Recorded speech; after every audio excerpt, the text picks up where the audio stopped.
Here it go, guys. This is the first video of me painting my dreams and interpreting it for you. Okay, so here is the clear image of the painting.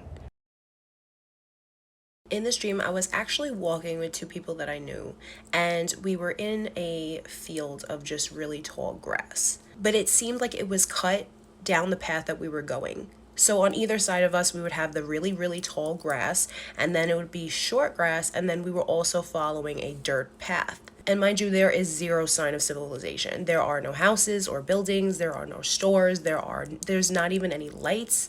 There is literally just the grass. It was in the middle of the night, so it was very dark, but at the same time there was a big, huge full moon right above us, and it was lighting the whole area.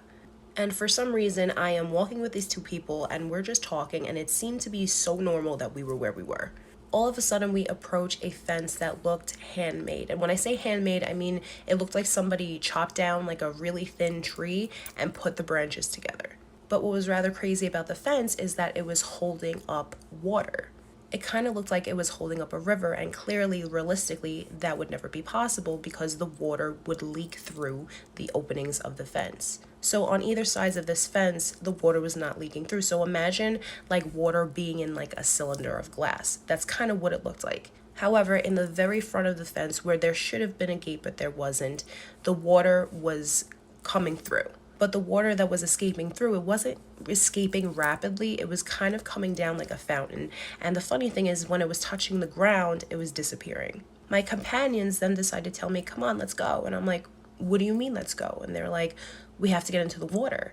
And I remember looking at the water and I was like, I don't want to go in there.